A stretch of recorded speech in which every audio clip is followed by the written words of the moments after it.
तो कैसे हैं आप लोग। आशा करता हूं आप मज़े में होंगे।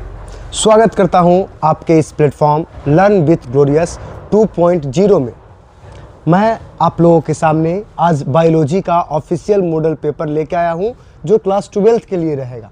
ये हमारे 2026 एग्ज़ाम में ऑफिशियल मॉडल पेपर के तौर पे प्रकाशित किया गया है। तो हम देखेंगे किस प्रकार का क्वेश्चन पूछा गया है और सोल्व करने का कोशिश करेंगे। तो आपने देख सकते हैं कि कुल प्रश्न की संख्या 70, 20 और 6 अर्थात पूरा प्रश्न का संख्या कितना है 96, जिसमें 70 गो आपका रहेगा MCQs, 20 गो रहेगा लघु और 6 गो क्या रहेगा दीर्घ रहेगा। ठीक, पूरा पेज की संख्या 27, फुल मार्क्स कितना रहेगा बाबू 70 नंबर का, अर्थात 70 नंबर का आपका ये पेपर होने जा रहा है और 30 नंबर का क्या होगा प्रैक्टिकल होगा जो आप लोगों ने क्या स्कूल में दे चुके होंगे। ठीक, तो चलिए बढ़ते हैं हमारे पहले क्वेश्चन की तरफ। सेक्शन ए में देखिए बउआ, सेक्शन ए में प्रश्न 1 से 70 तक, प्रश्न 1 से 70 तक क्या है, प्रत्येक प्रश्न के लिए 4 विकल्प दिए गए हैं जिनमें क्या है एक सही है। अर्थात इसमें MCQs आपका क्वेश्चन है जिसमें आपका ऑप्शन इंक्लूड है, जिसमें से एक ऑप्शन क्या रहेगा सही रहेगा, उसका सही करना है और पूरा मिला के 35 प्रश्न का उत्तर देना है। तो चलिए बढ़ते हैं पहले क्वेश्चन की तरफ। क्वेश्चन पूछा है निम्नलिखित में किस वैज्ञानिक ने भ्रूण विज्ञानीय लक्षण के उपयोग का वर्गीकी में लोकप्रिय किया। कौन किया, कौन सा वैज्ञानिक थे बउआ, तो आपका आंसर पंचानन महेश्वरी क्या हो जाएगा राइट हो जाएगा। हमारा सेकंड वन क्वेश्चन है निम्नलिखित में कौन पौधा भारत में आयातित गेहूं के साथ आया। क्वेश्चन है कि कौन सा ऐसा पौधा है जो भारत में गेहूं के क्या हुआ साथ आया। तो आपका ऑप्शन है पार्थेनियम, फूलगोभी, सूर्यमुखी, पत्ता गोभी। तो आपका आंसर क्या हो जाएगा parthenium is the right answer, parthenium is the right answer. हमारा थर्ड वन क्वेश्चन की तरफ चलते हैं। तो थर्ड में क्वेश्चन पूछा गया है किस पौधे के परिपक्व बीज में भ्रूणपोष विद्यमान रहता है। किस पौधे के परिपक्व बीज में भ्रूणपोष विद्यमान रहता है। तो नारियल एक ऐसा पौधा है जिसके बीज में क्या होता है, जिसके बीज में भ्रूणपोष क्या रहता है विद्यमान रहता है। क्या, तो आपका ऑप्शन क्या हो जाएगा नारियल, क्या हो जाएगा नारियल। अगला क्वेश्चन की तरफ चलते हैं। निम्नलिखित में किस पौधे में बीजांड की संख्या 1 से ज्यादा होती है। पूछा जा रहा है कि कौन सा ऐसा पौधा है जिसमें बीजांड होगा जो 1 से क्या होगा ज्यादा होगा। तो ऑप्शन है तरबूज, गेहूं, चावल, नारियल। तो तरबूज एक ऐसा फसल है जिसमें एक ऐसा पौधा है जिसमें बीजांड की संख्या 1 से क्या होती है ज्यादा होती है। आगे की तरफ बढ़ते हैं बउआ। क्वेश्चन पूछा गया है गुरु बीजाणु मात्र कोशिका में किस प्रकार की कोशिका विभाजन होती है। जो गुरु बीजाणु मात्र कोशिका होती है वो जनन कोशिका के परिपक्व के लिए आवश्यक होती है। तो पूछ रहा है गुरु बीजाणु मात्र कोशिका में किस प्रकार का कोशिका विभाजन होता है। कोशिका विभाजन 2 प्रकार के था बउआ, एक अर्धसूत्री और क्या था दूसरा समसूत्री। तो इसे पूछ रहा है कि गुरु बीजाणु में किस प्रकार का कोशिका विभाजन होगा। तो आपका ऑप्शन क्या हो जाएगा अर्धसूत्री विभाजन अर्थात माइटोसिस डिवीजन। क्या हो जाएगा माइटोसिस डिवीजन।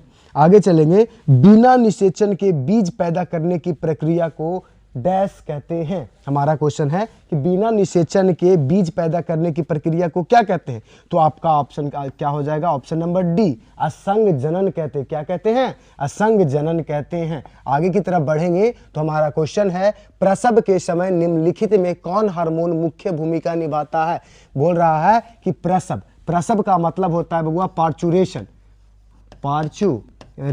पार्चुरेशन कहने का मतलब जिस प्रकार हमने बोला कि प्रेगनेंसी का टाइमिंग होता है 9 महीना 7 दिन, 9 महीना 7 दिन। तो 9 महीना 7 दिन जब कंप्लीट हो जाएगा तो प्रसव का टाइम होगा, अर्थात प्रसव वह प्रक्रिया जिसके द्वारा बच्चा निकलता है। ठीक है बउआ। तो बोल रहा है कि प्रसव जब समय आता है तो फीमेल में कौन सा हार्मोन मुख्य भूमिका निभाता है। ऑप्शन है FSH, दूसरा है ऑक्सीटोसिन, तीसरा है LH और चौथा क्या है थायरॉक्सिन। तो आपको ये पता होना चाहिए कि ऑक्सीटोसिन क्या करता है मुख्य भूमिका निभाता है प्रसव के समय में, प्रसव के समय में। तो आपका ऑप्शन नंबर क्या हो जाएगा बी। अगला क्वेश्चन है महिला में लगभग 50 वर्ष की आयु में आर्तव चक्र बंद होने को क्या कहते हैं? बोल रहा है आर्तव चक्र कहने का मतलब होता है मासिक चक्र बउआ। क्या बोलते हैं? मासिक चक्र। तो बोल रहा है महिला में 50 वर्ष की आयु में क्या हो जाता है? आर्तव चक्र बंद हो जाता है। तो उस प्रक्रिया को क्या कहते हैं? तो आपको हमने बताया था क्लास में क्या कि जब मासिक चक्र स्टार्ट होता है तो उसे बोलते हैं रज्जोदर्शन। क्या बोलते हैं? रज्जोदर्शन बोलते हैं। जब चलते रहता है तो उस प्रक्रिया को बोलते हैं रज्जोधर्म। क्या बोलते हैं? रज्जोधर्म। और जब समाप्त होने के कगार पे होता है उसे बोलते हैं रजोनिवृत्ति बोलते हैं। रजोनिवृत्ति बोलते हैं। तो आपका ऑप्शन नंबर क्या हो जाएगा? A is the right answer. Question number 9 की तरफ बढ़ते हैं। वृषण को उदर गुहा के बाहर वृषण कोश में रखने का महत्व क्या है? बोल रहा है कि सभी अंग हमारे शरीर के भीतर पाए जाते हैं, लेकिन वृषण ही एक ऐसा अंग है जो हमारे शरीर में उदर गुहा के बाहर स्थित होता है। तो इसका क्या भूमिका है? क्यों ही इसे बाहर रखा गया? तो हम ऑप्शन की देखते हैं। वृषण की सुरक्षा, वृषण की सुरक्षा, वृषण के तापक्रम को कम रखना, जनन में सहायक और उपयुक्त में से कोई नहीं। तो हमने आपको बताया था कि जो वृषण होता है बउआ वो बनाता है शुक्राणु को। वृषण का कार्य होता है शुक्राणु का निर्माण करवाना। तो आपको हमने बताया था कि वृषण का तापमान शुक्राणु बनाने के लिए 34 से 35 डिग्री सेल्सियस चाहिए। 34 से 35 डिग्री सेल्सियस चाहिए। लेकिन अगर सामान्य मनुष्य का बात करें तो उसका सामान्य तापमान होता है 37.2 डिग्री सेंटीग्रेड। तो बोलेंगे कि अगर इतना तापमान रहेगा तो शुक्राणु का निर्माण ना हो सकता था, इसीलिए वृषण को उदर गुहा के बाहर स्थित रखा गया। अर्थात इसका मेन कार्य क्या है? वृषण के तापक्रम को क्या रखना? कम रखा। वृषण के तापक्रम को क्या रखना? कम रखना। वृषण के तापक्रम को क्या रखना? कम रखना। हम आगे के क्वेश्चन की तरफ चलते हैं। अगला क्वेश्चन हमारा है सेमिनल प्लाज्मा में कौन कार्बोहाइड्रेट उपस्थित होता है? सेमिनल प्लाज्मा में कौन कार्बोहाइड्रेट उपस्थित होता है? ऑप्शन है फ्रक्टोज, ग्लूकोज, सुक्रोज और लैक्टोज। तो सेमिनल प्लाज्मा में बउआ, सेमिनल प्लाज्मा में आपका फ्रक्टोज जो कार्बोहाइड्रेट होता है वो उपस्थित होता है। अगला क्वेश्चन की तरफ चलते हैं। आर्तव चक्र में गर्भाशय के किस स्तर में चक्रीय परिवर्तन होता है? अर्थात मासिक चक्र जब चलता है तो गर्भाशय का कौन सा स्तर में चक्रीय परिवर्तन होता है? क्योंकि आप लोगों को पता है कि मासिक चक्र के दौरान, मासिक चक्र किसके लिए आवश्यक है बउआ? किसकी परिपक्वता के लिए? तो गर्भाशय और अंडाशय के परिपक्वता के लिए आवश्यक है क्या बउआ? मासिक चक्र। अगर किसी फीमेल को मासिक चक्र नहीं आ रहा है अर्थात उसका गर्भाशय विकसित नहीं है। जब गर्भाशय विकसित नहीं है तो वो बच्चा पैदा कहाँ होगा? बच्चा पलेगा कहाँ? 9 महीना बच्चा रहता है गर्भाशय में। तो बोल रहे हैं कि अगर गर्भाशय ही विकसित नहीं है तो बच्चा नहीं। अब सुने होंगे बउआ कि निषेचन का क्रिया तो हो रहा है, अर्थात शुक्राणु और अंडाणु मिल रहा है, लेकिन बच्चा उसके पेट में नहीं ठहर रहा है। अर्थात हम बोल सकते हैं कि उसका गर्भाशय क्या है? खराब है। तो बोलेगा क्या बउआ? आर्तव चक्र में गर्भाशय के किस स्तर में होता है परिवर्तन? तो बोलिएगा गर्भाशय के अंतः स्तर में होता है। गर्भाशय के अंतः स्तर में होता है, अर्थात एंडोमेट्रियम में होता है। किस में होता है? एंडोमेट्रियम में होता है। अगला क्वेश्चन है पुरुषों के लिए वंध्यकरण, पुरुषों के लिए वंध्यकरण प्रक्रिया को क्या कहते हैं? अर्थात बोलिए जनसंख्या नियंत्रण में आपको हम बताए थे कि जनसंख्या नियंत्रण का क्या है बउआ? शल्य चिकित्सा। शल्य चिकित्सा माने काट छाट, ठीक ना? तो काट छाट का विधि है वंध्यकरण। तो इसमें क्या होता है कि निषेचन रोकने के लिए वंध्यकरण का प्रक्रिया किया जाता है। और वंध्यकरण 2 प्रकार के था। वंध्यकरण कितने प्रकार के था? 2 प्रकार के था। एक आपको बोले थे बउआ वैसेक्टोमी और दूसरा बोले थे ट्यूबेक्टोमी बोले थे। दूसरा क्या बोले थे बउआ? ट्यूबेक्टोमी बोले थे। अर्थात अधिवृषण को काटकर, अधिवृषण को काटकर धागा से बांधने की प्रक्रिया को वैसेक्टोमी और फैलोपियन नलिका को काटकर बांधने की प्रक्रिया को क्या कह देंगे? ट्यूबेक्टोमी बोल देंगे। तो बोल रहा है पुरुष में, तो अधिवृषण कहाँ पाया जाता है जी? जी सर, अधिवृषण में पाया जाता है, अर्थात हमारा आंसर क्या हो जाएगा? वासेक्टोमी हो जाएगा। क्या मैंने सही बोला? जी, क्या हो जाएगा? वासेक्टोमी। अगर वही महिला के बारे में पूछे तो हम बोलेंगे ट्यूबेक्टोमी। ट्यूबेक्टोमी क्या होता है? तो फैलोपियन नलिका को काट के धागा से क्या करते हैं? बांध देते हैं, जिससे अंडाशय से क्या होगा? हमारा निषेचन का क्रिया तो होगा, लेकिन क्या होगा? वो गर्भाशय तक वो युग्मनज पहुंच नहीं पाएगा। पहुंच भी नहीं करेगा तो बउआ कैसे होगा? नहीं। तो आगे बढ़ते हैं बउआ। निम्नलिखित में कौन गर्भ निरोधक गोली गैर स्टेरॉइडली है? क्योंकि आप लोगों को पता है स्टेरॉइड आपके शरीर के लिए हानिकारक है, तो बोल रहा है कि कौन सा ऐसा गर्भ निरोधक गोली है। गर्भ निरोधक गोली कहने का मतलब आपको मैंने क्लास में बताया था MTP। क्या बताया था? MTP अर्थात मेडिकल टर्मिनेशन ऑफ प्रेगनेंसी। हमने क्या बोला कि प्रेगनेंसी के टाइमिंग के पहले, अर्थात प्रेगनेंसी का पूरा टाइमिंग होता है 9 महीना 7 दिन। तो अगर 9 महीना 7 दिन के पहले अगर हम क्या करते हैं, हम गर्भ में पल रहे बच्चे को मारने की कोशिश करते हैं, तो उस प्रक्रिया को बोलते हैं MTP बोलते हैं, ठीक ना। तो बोल रहा है कि MTP का एक विधि है गर्भ निरोधक गोली, ठीक ना बउआ? गर्भ निरोधक गोली। गर्भ निरोधक जब गोली कोई खाता है तो क्या होता है? गर्भ में पल रहा बच्चा धीरे धीरे करके क्या होता है? उसका नाश होता है, अर्थात उसका कोशिका क्या होता है? टूट जाता है और निकल जाता है, ठीक ना बउआ? तो हम बोलेंगे कि कौन सा ऐसा गोली है गर्भ निरोधक जो गैर स्टेरॉइड है? गैर स्टेरॉइड है। तो आपका ऑप्शन नंबर ए सहेली इज द राइट आंसर। सहेली ऐसा गोली है जिसमें स्टेरॉइड का मात्रा नहीं होता है, स्टेरॉइड का मात्रा नहीं होता है। तो हम चलते हैं क्वेश्चन नंबर 14 की तरफ। क्वेश्चन नंबर 14 में पूछा गया प्राथमिक अंडक में होने वाले कोशिका विभाजन के बारे में क्या गलत है?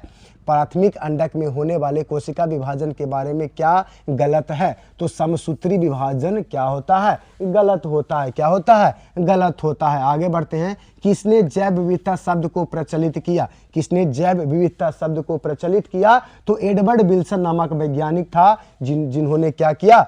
प्रचलित किया इस शब्द को, जैव विविधता शब्द को क्या किया? प्रचलित किया। आगे है जातीय विविधता के आकलन में कौन समूह शामिल नहीं है? जातीय विविधता के आकलन में कौन समूह शामिल नहीं है? कवक, शैवाल और आवृतबीजी पौधा तीनों क्या है बउआ? एक समूह में क्या है बउआ? शामिल है। लेकिन प्रोकैरियोटिक्स जो होता है वो शामिल नहीं है, अर्थात आपका आंसर क्या हो जाएगा? प्रोकैरियोटिक्स हो जाएगा। प्रोकैरियोटिक्स होता है बउआ कोशिका का एक रूप होता है, कोशिका का एक टाइप होता है। प्रो जहाँ दो शब्दों से मिलकर होता है prokaryotic, pro plus karyon, pro plus karyon. Pro का मतलब होता है फॉल्स और कैरियन का मतलब होता है न्यूक्लियस।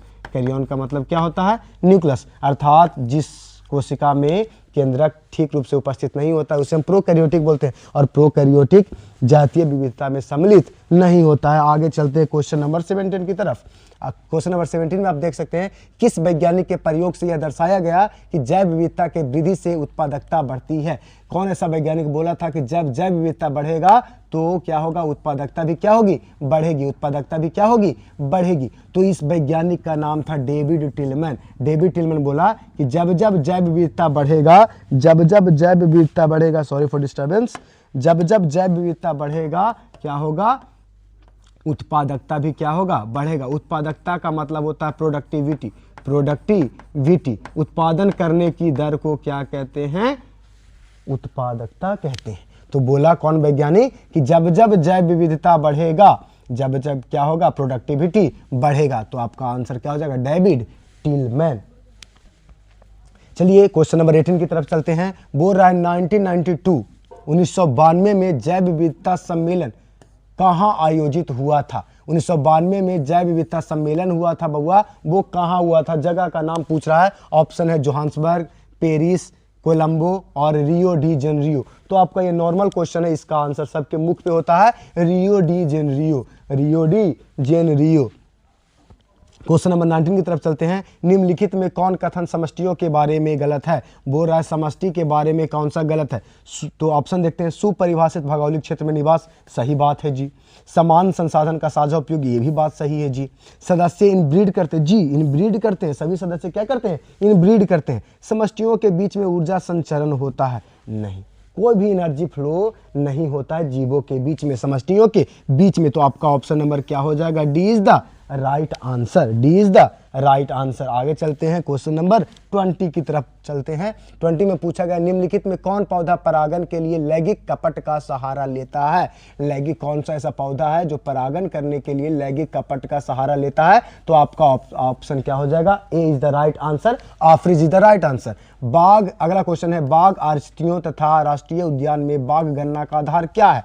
तो बोल रहा है कि राष्ट्रीय उद्यान में बाघ गणना का आधार क्या है? गिनती, फोटोग्राफ, पग चिन्ह तथा मल गुटिकाएं, क्षेत्रवार गिनती। तो आपका ऑप्शन नंबर बी क्या हो जाएगा? सही हो जाएगा, पग चिन्ह तथा मल गुटिकाएं। अगला क्वेश्चन बढ़ते हैं, यदि समय टी के संदर्भ में एन का आरेख सिग्माइड वृत्त है तो उसे क्या कहते हैं? यदि समय टी है और संदर्भ एन है तो जब सिग्माइड वृत्त है तो उसे हम बोलेंगे बीहुष्टफल लॉजिस्टिक वृद्धि, बीहुष्टफल लॉजिस्टिक वृद्धि। क्वेश्चन नंबर 23 की तरफ बढ़ते हैं। क्वेश्चन निम्नलिखित में कौन जाति के सदस्य जीवन काल में सिर्फ एक बार प्रजनन करते हैं? तो आपके मुख पे आंसर आएगा बांस। क्या आएगा जी? बांस। बांस ही एक ऐसा पौधा है जो अपने पूरे जीवन काल में क्या होता है? एक बार क्या करता है? पुष्पन करता है। एक बार क्या करता है? पुष्पन करता है। लेकिन यहाँ ध्यान देने वाली बात है कि जो प्रशांत महासागर में पाया जाता है मछली, वो भी अपने जीवन काल में एक बार क्या करती है? जनन करती है, जनन करती है। अर्थात बांस भी हो गया हमारा, प्रशांत महासागर भी हो गया। अर्थात ऑप्शन में ए तथा बी दोनों होना चाहिए। देखते हैं, जी है, ऑप्शन नंबर सी में ए तथा बी दोनों है, तो हमारा ऑप्शन क्या हो जाएगा? Option number C. क्या मैं आगे बढ़ूं? तो आगे का क्वेश्चन देखते हैं।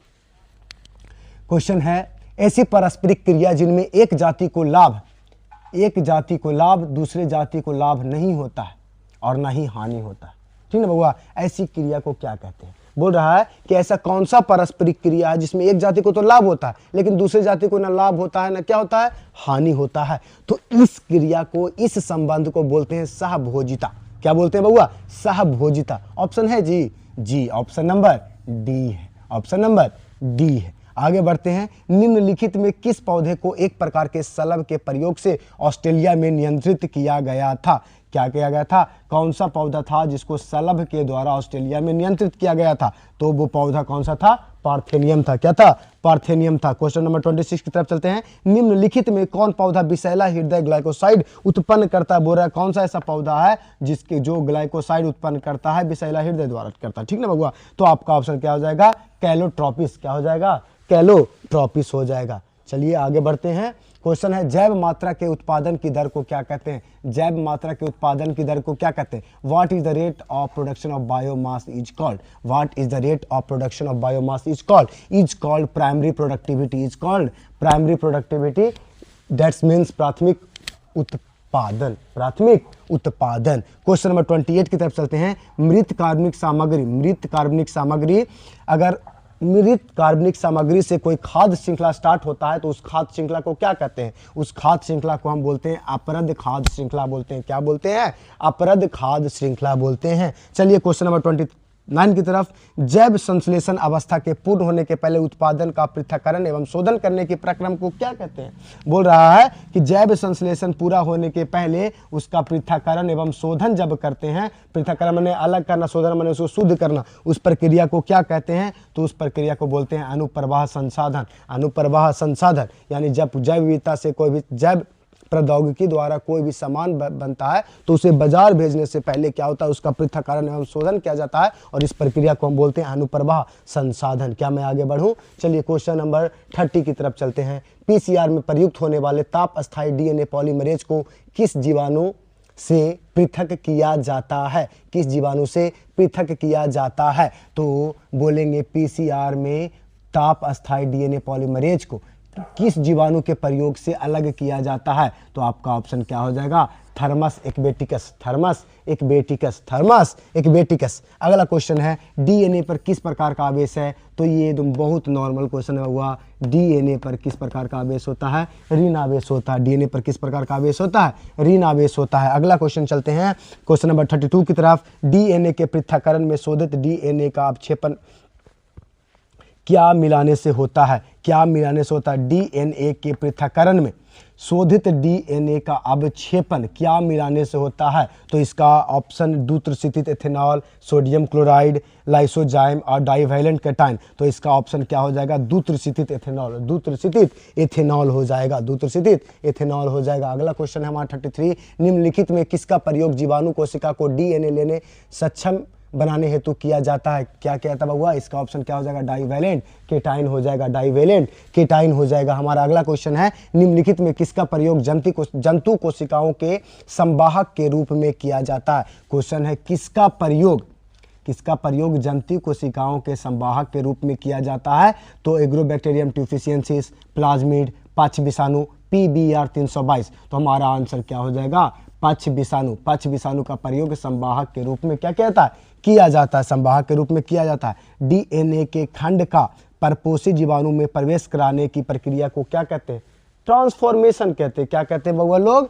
ट्रांसफॉर्मेशन कहते हैं सर, ट्रांसफॉर्मेशन। देखिए तो ऑप्शन में है ट्रांसफॉर्मेशन, जी ट्रांसफॉर्मेशन। अगला क्वेश्चन है, उत्तक संवर्धन के द्वारा बड़ी संख्या में पादपों को उत्पन्न करने की क्रिया क्या कहलाती है? क्या कहलाती है बउआ? सूक्ष्म प्रवर्धन कहलाती है। क्या कहलाती है? सूक्ष्म प्रवर्धन कहलाती है। अर्थात उत्तक संवर्धन द्वारा एक पौधा से या एक वस्तु से ढेर सारा उसका 2 कॉपी बनाया जा सकता है। उस प्रक्रिया को हम क्या कहते हैं? सूक्ष्म प्रजनन या सूक्ष्म प्रवर्धन कहते हैं। आगे चलते हैं क्वेश्चन की तरफ। आगे हमारा क्वेश्चन है, विभिन्न किस्म के पौधों से अलग किए गए प्रोटोप्लास्ट को युग्मित होकर नए पादप को जन्म देना क्या कहलाता है? क्या कहलाता है बउआ? क्या कहलाता है? बोल रहा है विभिन्न किस्म के पौधों को अलग करके प्रोटोप्लास्ट का युग्मित होकर नए पादप का जन्म देना कहलाता है, कायिक संकरण कहलाता है। क्या कहलाता है? कायिक संकरण कहलाता है। अगला क्वेश्चन है हमारे 38 नंबर, निम्नलिखित में कौन जीवाणु बीटी जीव विष उत्पन्न करता है? निम्नलिखित में कौन जीवाणु बीटी जीव विष उत्पन्न करता है? कौन सा ऐसा जीवाणु है जो बीटी जीव विष उत्पन्न करता है? तो आपका ऑप्शन नंबर ए बैसिलस यूरेनियनजिएंसिस हो जाएगा, बैसिलस यूरेनियनजिएंसिस हो जाएगा। अगला क्वेश्चन है हमारा 39, किस जीन द्वारा कूटवृद्ध प्रोटीन मक्का छेदक को नियंत्रित करता है? मैंने कौन सा ऐसा जीन है जो मक्का छेदक से बचाता है? तो आपको हम बताए थे क्लास में कि क्राई सेकंड AB क्या हो जाएगा? ये ऐसा जीन है, ऐसा है जो बचाता है मक्का छेदक से। तो आपका option cry 1AC, cry 1AB, cry 2AB, जी cry 2AB is the right answer. हमारा बी में मिल गया बउआ। आगे चलते हैं 40 क्वेश्चन की तरफ। क्वेश्चन नंबर 40, निम्नलिखित में किस प्रकार के बंध द्वारा इंसुलिन के दोनों पॉलीपेप्टाइड श्रृंखला जुड़ी होती है? इंसुलिन का जो दोनों पॉलीपेप्टाइड श्रृंखला होता है वो किसके द्वारा जुड़ी होती है? तो डाइसल्फाइड बंध द्वारा जुड़ी होती है, डाइसल्फाइड बंध द्वारा जुड़ी होती है। आगे चलेंगे, निम्नलिखित में कौन प्रतिजन मतलब एंटीजन, प्रतिजन मतलब क्या हो जाएगा? एंटीजन हो जाएगा। बोला कौन सा एंटीजन प्रतिरक्षा पारस्परिक क्रिया के सिद्धांत पर आधारित है? कौन सा आधारित है जी? तो एलाइजा है। क्या है बउआ? एलाइजा है। क्या है? एलिजा है, एलाइजा है। अगला क्वेश्चन है, निम्नलिखित में किसका प्रयोग एम्फाइसीमा एक रोग है जिसमें किसके लिए किसका उपयोग किया जाता है? उसके निदान में, उसके निदान मतलब ठीक होना, उसके ठीक बनने के लिए किसका उपयोग किया जाता है? तो आपका ऑप्शन नंबर सी अल्फा-1 एंटीट्रिप्सिन का प्रयोग किया जाता है एम्फाइसीमा को ठीक करने के लिए। हमारा 43 क्वेश्चन है, निम्नलिखित में कौन प्लाज्मोडियम की जाति दुर्दम मलेरिया कहने का मतलब मैलिग्नेंट मलेरिया को कौन सा प्लाज्मोडियम फैलाता है? क्योंकि आपको बताए थे कि मलेरिया जो होता है वो प्लाज्मोडियम परजीवी द्वारा फैलता है। प्लाज्मोडियम परजीवी द्वारा क्या होता है? फैलता है। प्लाज्मोडियम परजीवी द्वारा फैलता है। तो कौन सा ऐसा जाति है प्लाज्मोडियम का जो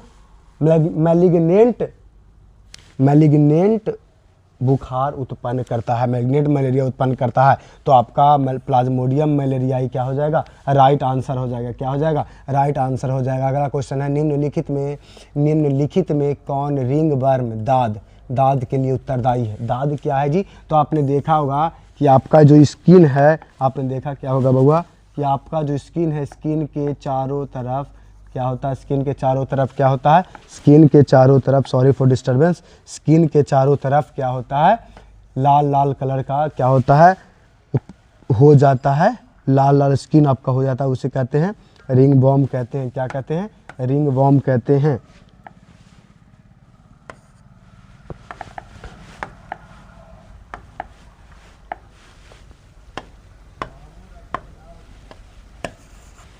रिंग वॉर्म कहते हैं, रिंग वॉर्म कहते हैं। तो रिंग वॉर्म जो होता है बउआ वो कवक द्वारा फैलता है। किसके द्वारा फैलता है जी? कवक द्वारा फैलता है। तो हमारा ऑप्शन नंबर क्या हो जाएगा? कवक किस में दिया हुआ है बउआ? ऑप्शन नंबर ए में दिया है। क्या दिया हुआ है? ऑप्शन नंबर ए में दिया हुआ है। ऑप्शन नंबर ए में दिया हुआ है। चलिए आगे बढ़ते हैं, छोड़िए। निम्नलिखित में कौन कथन इंटरफेरॉन के बारे में गलत है? यह प्रोटीन है, यह इसका स्रवन विषाणु संक्रमित कोशिकाएं हैं, यह असंक्रमित कोशिकाओं को विषाणु संक्रमण से बचाती है, या उपयुक्त में कोई नहीं। तो बउआ सब सही है और ये गलत है, यानी सब इसके लिए सही है। अब पूछ रहा था कौची गलत दिया, तो गलत कुछ तो दिया ही नहीं है ये, तो आपका ऑप्शन नंबर क्या हो जाएगा? डी हो जाएगा। अगला क्वेश्चन क्या है बउआ? निम्नलिखित में कौन कोशिकाएं प्रतिरक्षा को उत्पन्न करती है? कौन सा ऐसा कोशिकाएं बउआ जो एंटीजन को उत्पन्न करती है? तो आपका ऑप्शन नंबर क्या हो जाएगा? बी, बी लसिकाणु। बी लसिकाणु क्या हो जाएगा? बी लसिकाणु। अगला क्वेश्चन, निम्नलिखित में कौन प्रतिरक्षा अनुक्रिया निरोध का अस्वीकृत करती है? क्या करती है? अस्वीकृत करती है। तो आपका ऑप्शन नंबर डी, कोशिका माध्यित प्रतिरक्षा जो है बउआ वो अस्वीकृत करती है प्रतिरक्षा अनुक्रिया निरोध को। अगला क्वेश्चन है, निम्नलिखित में कौन प्रतिरक्षा कोलेस्ट्रॉल में प्रचुरता में पाई जाती है? IgA, IgA आपको क्लास में बता चुके थे। क्या बउआ? IgA। अगला क्वेश्चन है, हीरोइन है। देखिए हीरोइन है, ठीक है बउआ? तो हीरोइन मतलब वो हीरोइन नहीं, यहाँ हीरोइन एक क्या है बउआ? एक मादक पदार्थ है, एक नशीला पदार्थ है। समझ रहे हो ना? गलत समझवे करते हैं तुम लोग जी। हीरोइन का मतलब होता है एक मादक पदार्थ, यानी इसको बोल सकते हैं इसको लेने से आपका जो दिमाग है वो मंद हो जाता है। तो हीरोइन क्या है बउआ? डाईएसिटाइल मॉर्फिन है, डाईएसिटाइल मॉर्फिन है। चलिए आगे चलते हैं क्वेश्चन की तरफ। अगला हमारा क्वेश्चन है, एड्स संक्रमित व्यक्ति के किस कोशिका की संख्या में उत्तरोत्तर कमी होता है? आपको पहले बताए थे कि जब आपका एड्स होगा तो आपके T4 कोशिका पर सबसे ज़्यादा क्या करता है? वार करता है। T4 कोशिका पर क्या करता है? वार करता है। अर्थात आपका ऑप्शन क्या हो जाएगा? टी लसिकाणु। क्या हो जाएगा? टी लसिकाणु, टी लिम्फोसाइट पर वार करता है, जिससे हमारा रोग प्रतिरोधक क्षमता कम हो जाएगा। तो लगातार रोग होगा, जाइएगा डॉक्टर, ठीक ना? तो डॉक्टर ही नहीं जाना है। चलिए अगला क्वेश्चन, निम्नलिखित में कौन स्व प्रतिरक्षा रोग है? ऑटो इम्यून डिजीज, यानी जब आपका इम्यून सिस्टम अपने आप खराब होगा तो कौन सा डिजीज आपको देखने को मिल सकता है? आपका ऑप्शन है AIDS, asthma, typhoid, rheumatoid arthritis. AIDS, asthma, typhoid, rheumatoid arthritis. तो आपका रूमेटॉइड आर्थराइटिस ऐसा रोग है जो क्या होगा? आपको इम्यून सिस्टम कमेगा तो ये फैलेगा। ये क्या होता है बउआ? आर्थराइटिस का कहने का मतलब जोड़ों का दर्द, जोड़ों का दर्द। आगे चलते हैं क्वेश्चन की तरफ। निम्नलिखित में किस प्रकार के सूक्ष्म जीव के वृद्धि से रोक्योफॉर्ट चीज परिपक्व होता है? किस सूक्ष्म जीव के वृद्धि से रोक्योफॉर्ट चीज परिपक्व होता है? तो आपका क्या आंसर हो जाएगा जी? कवक। क्या हो जाएगा? कवक। अगला क्वेश्चन है, निम्नलिखित में किसने पेनिसिलिन को एक प्रभावशाली एंटीबायोटिक के रूप में खोज किया? देखो एंटीबायोटिक का जो पेनिसिलिन है वो पेनिसिलिन का खोज किया था अलेक्जेंडर फ्लेमिंग। लेकिन देखिए आपको यहाँ डिस्टर्बेंस क्या हो सकता है? यहाँ पूछा है कोची कि एंटीबायोटिक के रूप में पुष्टि की। पेनिसिलिन तो बना दिया, लेकिन एंटीबायोटिक है या नहीं उसका पुष्टि कौन किया?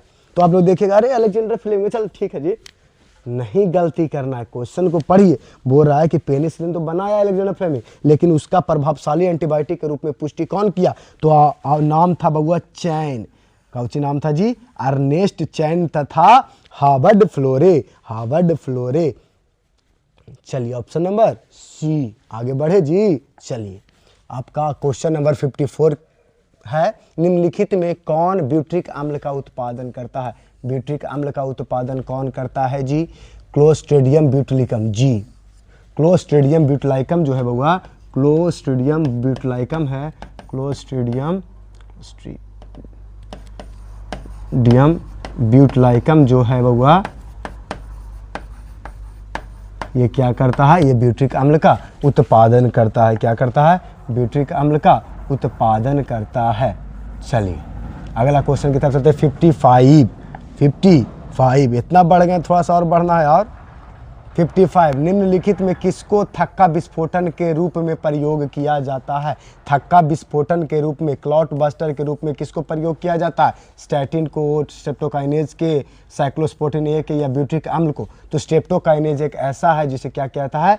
थक्का विस्फोटन के रूप में प्रयोग किया जाता है। अगला हमारा क्वेश्चन है 56 निम्नलिखित में किस बीमारी के इलाज के लिए एंटीबायोटिक प्रभावी नहीं है? अब हो रहा है एंटीबायोटिक। एंटीबायोटिक मतलब किसके लिए किया जाता है बउआ?